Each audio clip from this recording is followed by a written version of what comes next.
Hi, Military Mom Collective. I'm Amy. I'm Rachel.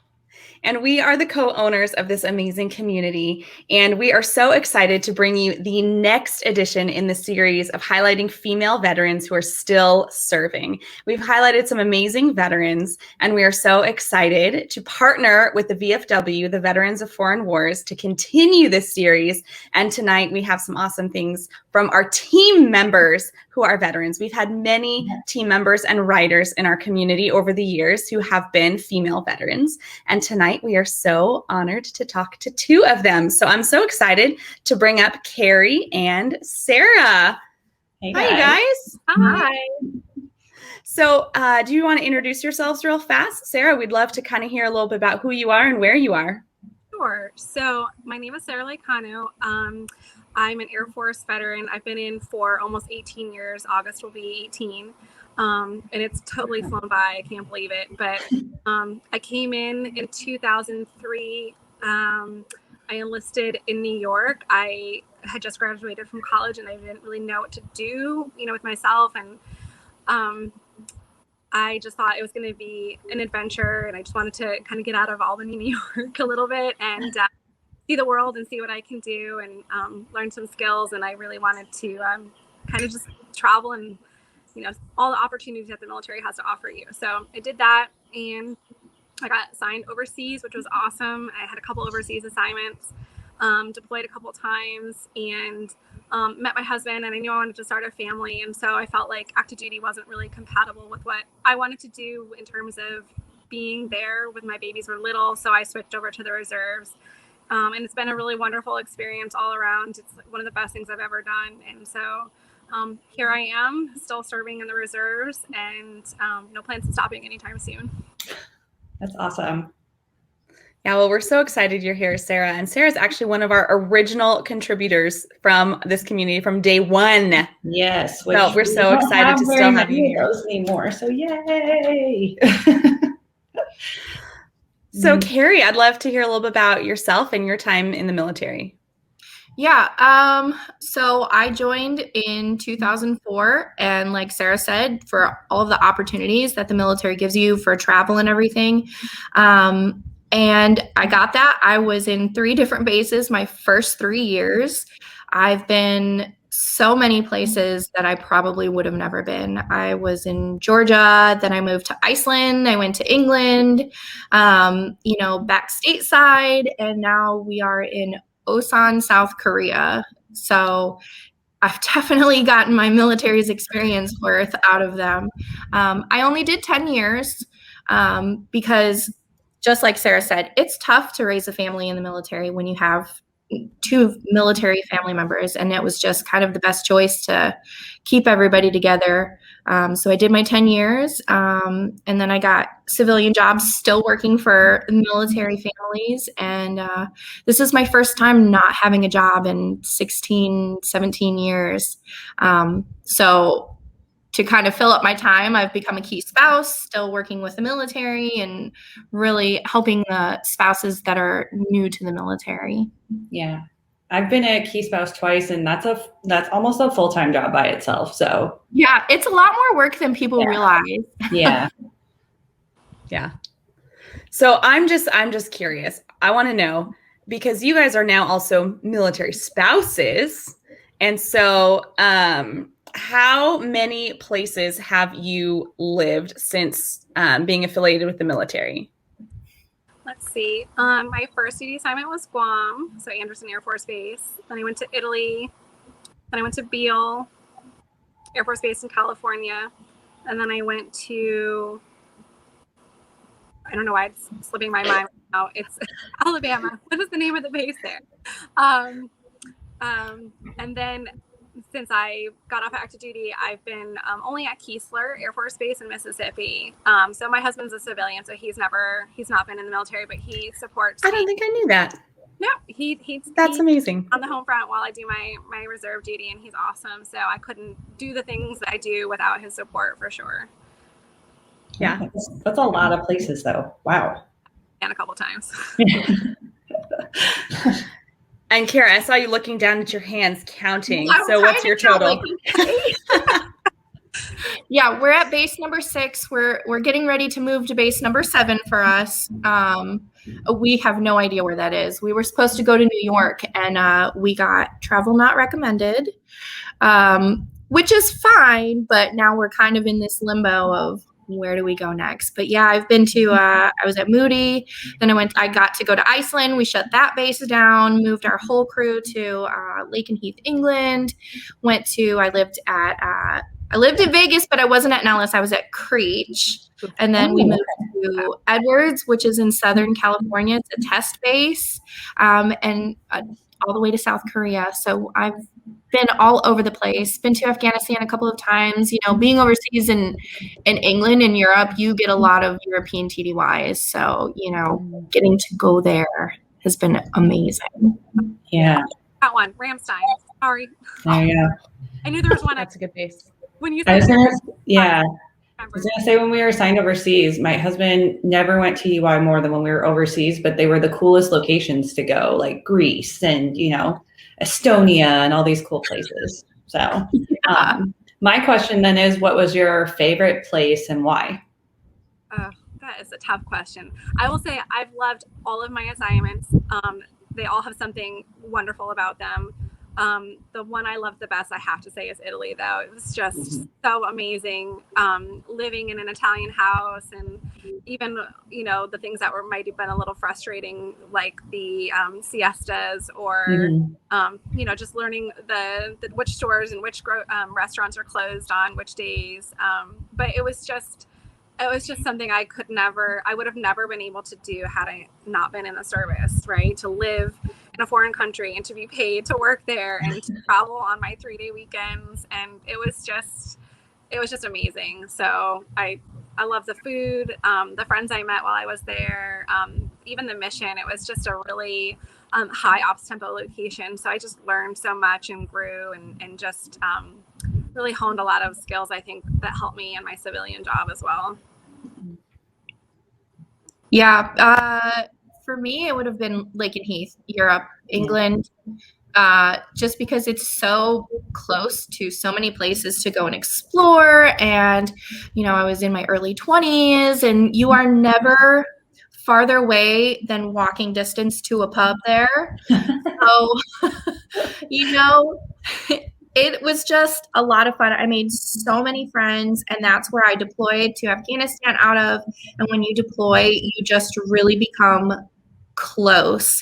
Even when I moved to California, some of the people that I deployed with, I was like, hey, I think I remember you. And, you know, you're like, oh my gosh, I remember you. So it's such a unique bond that you have with people.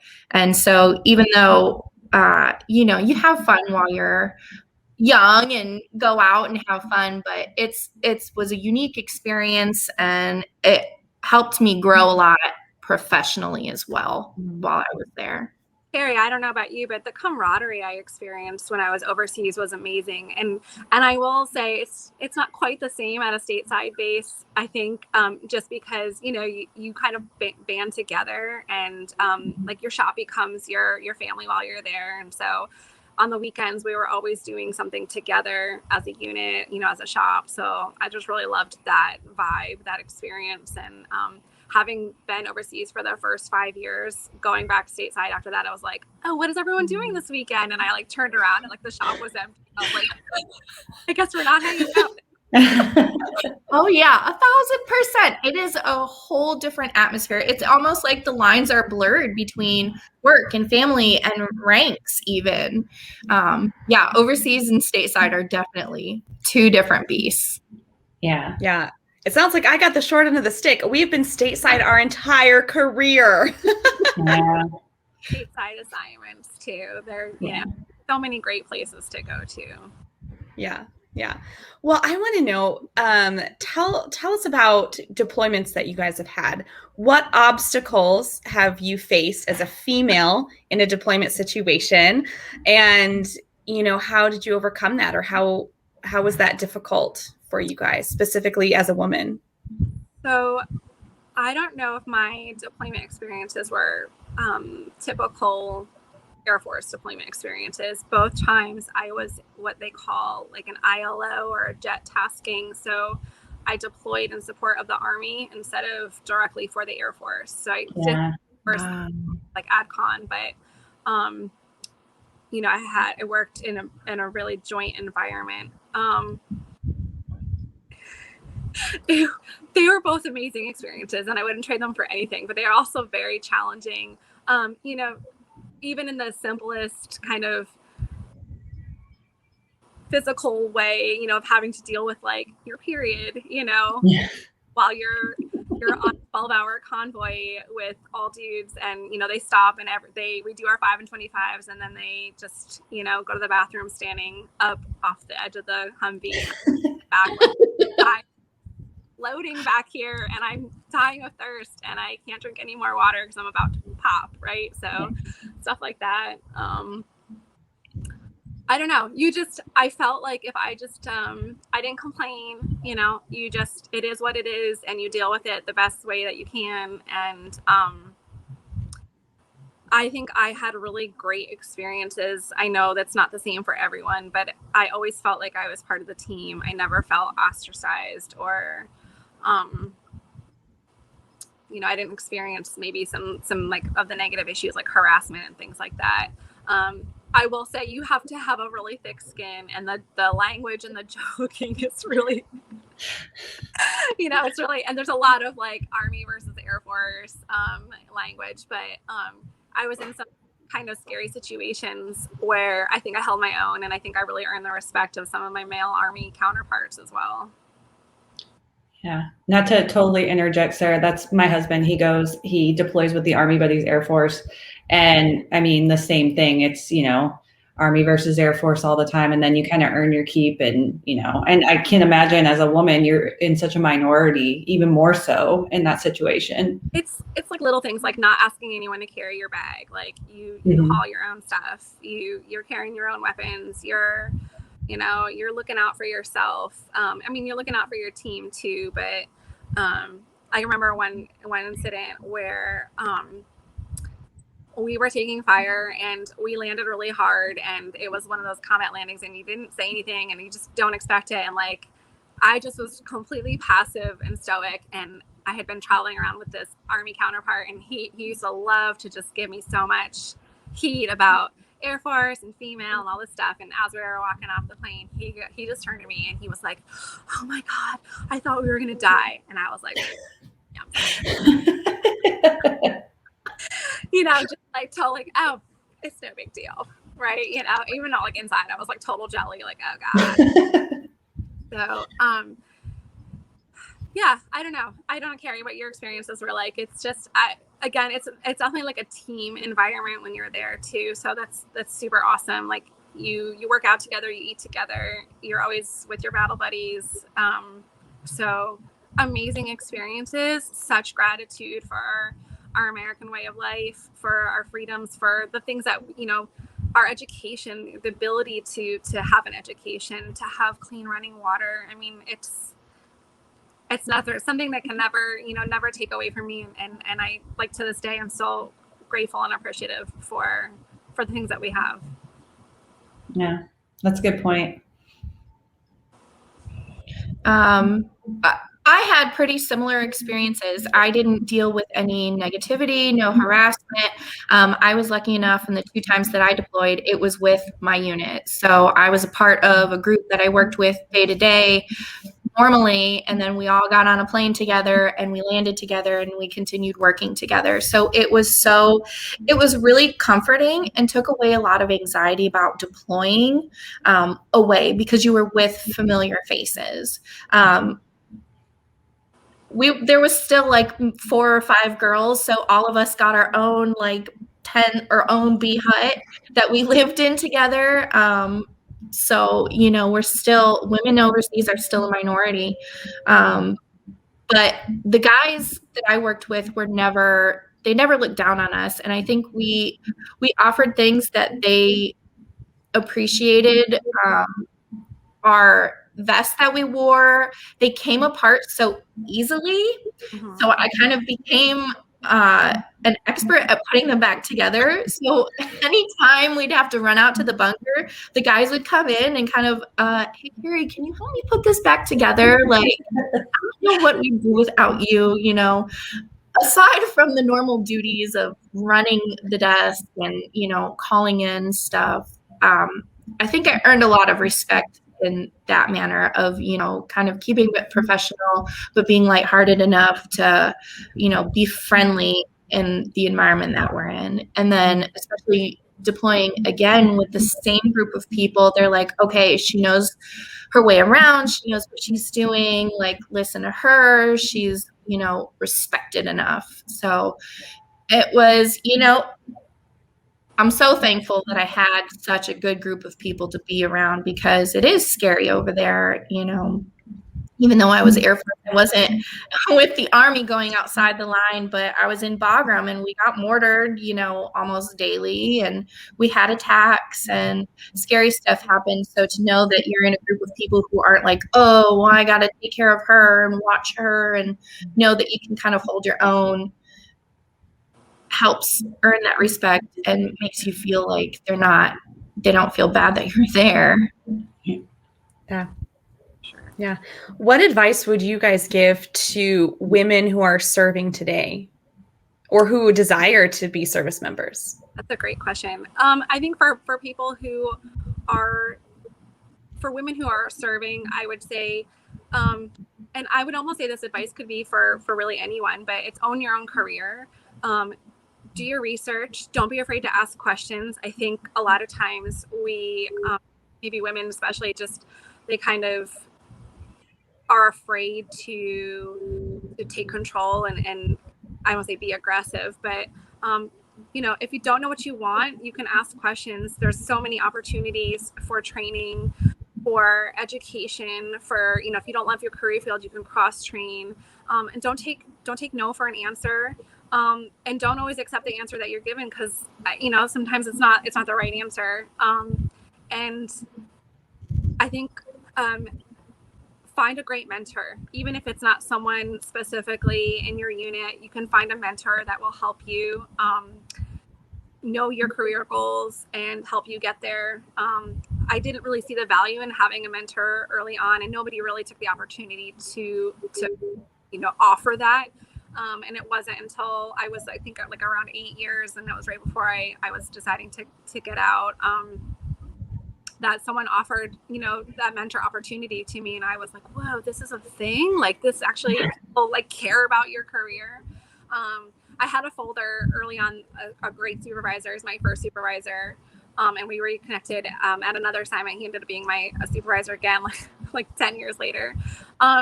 He, you know, had a CYA folder, and basically like every training, everything that you did, you every set of orders you put in that folder, and you know, it's like your own personal record, right? Because you never know what's going to happen to your own stuff, right? So I feel like that's a really long-winded answer, but you know, take charge of your career, ask questions, do your research, have a mentor, and don't be afraid to stand up for yourself, right? If something's not right and you don't think it's right, you know, you can say something. I think for people who maybe want to join and are hesitant because they hear maybe some negative things, I can't, like I said, I can't speak for everyone, but it's been the most amazing experience of my entire life. I've met the best friend, you know, best of people. I've had amazing travel opportunities, education opportunities. You know, I don't think there's something else out there that replaces this. This is, it's helped me grow up as a young woman. It's helped me gain maturity and patience, professionalism. I mean, there's so many skills that you learn. And I don't think I would have had the same experience and the same growth if had I had, you know, not come in the service, if I had gone like a traditional civilian route. Yeah, I love that. And I love how you highlight having a mentor, because that's true. It translates to any career field, any job, you know, to find somebody who's done it before. Even if you don't have a job and you're a stay-at-home mom, find another mom who's further along in motherhood and ask questions and get advice, right? Because it's so important to have someone show you the way that you want to go and how they've gotten there. Help you through the different seasons, you know? Yeah, of any career, of any kind. Yeah. What about you, Carrie? I don't know if you guys have seen the like Will Smith thing going around where he says something about don't not do something just because you're afraid, just do it scared. And I think it's almost like that's the military's motto is it doesn't, even if you're afraid to do something, just do it anyway. You're afraid to speak up, do it, speak up, see something, say something, even if it's not along those lines, you know, you have an idea, say something. If you feel like people are going to shoot you down, then you know, you're only holding yourself back is really what it comes down to. And, you know, just like Sarah said, the military has so much to offer, so much more than just travel and the benefits and everything. It's, I've grown professionally so much more than I would have as a civilian, you know, looking at people who have those all civilian jobs. It's almost like the military is perfect training for being a better citizen, being a better work environment, because it gives you all of these things on how to hold yourself accountable, hold your work accountable, and really promote yourself that people just don't have instilled in them. You know, some people are be humble, and the military is not like that. You can't. You can't. You have to talk yourself up. So that I think is a huge benefit because not everybody knows how to do that. So like piggybacking off of that, would you kind of agree? We had a really great opportunity where we got to meet with Diane Carlson Evans, who founded the Vietnam Women's Memorial. And she said something, Amy, if I remember, where she's like, she feels like everybody should have to do some kind of service, like just for their country. Do you guys feel like your active duty or any time in your service has kind of prepared you, like you said, to be a better person, like a better human being, essentially, or a better citizen? Yeah. I mean, you're just talking about like, for personal growth, like learning how to be more mature, learning how to be more patient, learning how to, you know, have discipline, you know, learning how to be organized, you know, learning how to have those professional skills. You know, I read an article a few years ago that there were a lot of large businesses and corporations, when they were hiring, they were having to send their new hires to a basically like a professionalism course, like how to answer the phone, how to take a message, right? I mean, these are basic skills that people out of college aren't necessarily, you know, that they don't necessarily have. And like, that's amazing too. But, you know, I feel like my time in the service has made me a more valuable mother, a more valuable citizen of our country, you know, more respectful of the things that we have, our freedoms that we have, honoring those, you know, by doing things like voting, right? You know, encouraging my children to vote, explaining to them their process, or not that my children can vote now, but, you know, just talking about it to them. You know, just, and then in my civilian position, you know, if you don't know something, you ask questions. You don't just sit there and go, well, I don't know, so I'm just going to sit here and, you know, not do anything, right? It's that proactiveness that I think that the Air Force or the military in general instills in people, right? To take charge, I guess. So yeah, the military almost forces you to get rid of the learning curve. It's, you have to learn this and you need to learn it now, and we don't have time for you to you know, play around with everything else. Learn this job and then we'll work on the other stuff later. Sorry.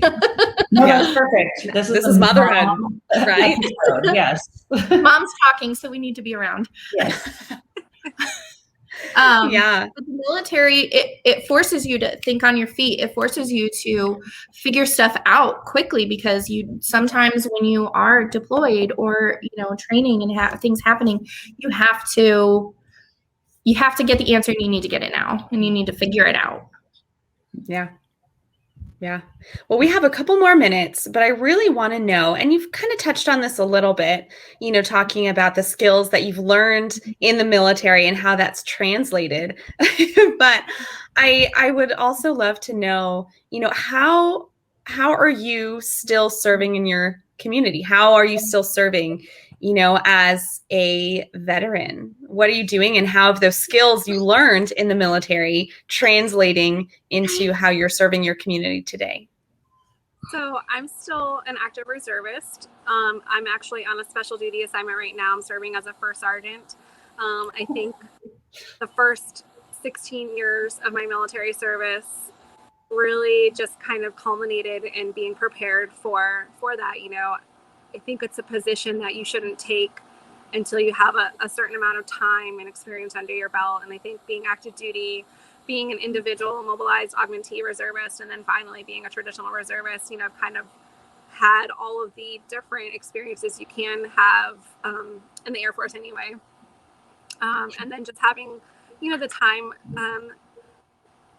working a civilian position, working a military position, going back to school, all of that kind of has helped be in the position that I can be today to serve as a first sergeant. Hey, baby. Happy doing an interview. Sorry. Who's the interview?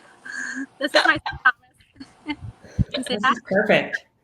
And so in my civilian position, I work for Homeland Security. And so I'm definitely still serving in that capacity.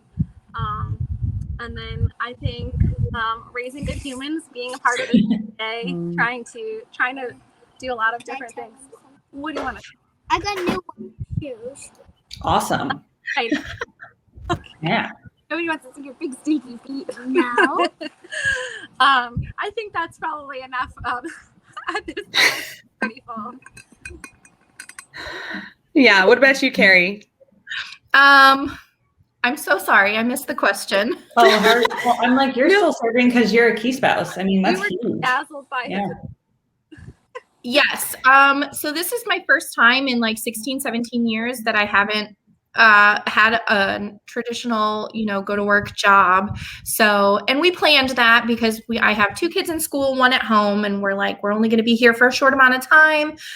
So I'll just, I'll take a break from working. I'll stay home with the kids. I have a son who's autistic, so he needs a little bit more help sometimes. So it was really the perfect time for me to take a step back from a traditional 9-to-5 job and be at home for the kids with the kids. But I needed to fill my time elsewhere. And being overseas, I've become a key spouse, which is, it's almost like you're on call all of the time, because I get random messages saying, hey, I need help with this. Can you find out this? And what are we doing for that? And just all kinds of random questions that are from, emergency help to what are we doing this weekend? So being a key spouse has really helped me stay connected with my husband's unit, as well as being a part of the military while I'm not working. Because even though I served 10 years of active duty, when I got out, I was a contractor, and then I had a DoD civilian job. So I've always been ingrained in the military, even though I was not serving anymore. So this has been a unique switch for me to be more of a mothering type. Well, I can just add, because I've done the key spouse role. One, doing a key spouse role overseas is so different than stateside. There's so much more to it. But 2, it probably benefits you knowing how the military works in being a key spouse, because you actually know, kind of how things operate on the military side, which makes it a little bit, maybe not easier, but you understand it more. It's funny. When I was working, I went out, our office went out, and we had a couple of spouses there with us who had never been in the military, kind of new to the military family. And we were just talking about our job and kind of using those military terms. And one of the goes and she's like, it's like you guys are speaking Chinese. I don't understand anything you're saying. So it's funny to be on that side now and still be able to follow along. And they're like, oh, what is this acronym? Because we all know how the military loves their acronyms. Yeah. But even now going to events and having the spouses say, what is this? What is that doing? And I'm like, oh, I remember that. It means this. And, this is what goes along with it. And this is what you can prepare yourself for. It's helped me to be able to better support the spouse community, having served and having that experience. Yeah. Yeah, I love it. You guys are such amazing human beings, such amazing women, such amazing mothers, amazing writers. We are so blessed and lucky to have you on our team. And not just you guys, but we have Amanda and Emily and at least 4, 5, 6 others who have previously been on our team who are also veterans. And so we are so grateful for your service to our nation and also to this team and to this community. We value you guys so much. Yeah. So any last thoughts that you want to share before we wrap up? I just want to say thank you for the opportunity. It's, brings up memories that you don't always think about all the time. So it's kind of a little walk down memory lane. So I appreciate it. Yeah. Thank you. This has been, it's nice to share your experiences. Well, and we're glad that you guys took the time to do it with us because sometimes people don't necessarily want to share so much. So we're glad that you guys were willing to. Yeah. So for all of you in the Military Mom Collective community, be sure to follow Sarah and Carrie in all of their posts. We'll be sure to drop the links. And if you are a female veteran with a story to share, we want to hear about it. You can share your story with us or with the VFW at todaysvfw.org. So thanks so much for tuning in. We'll see you next time. Bye. Thank you.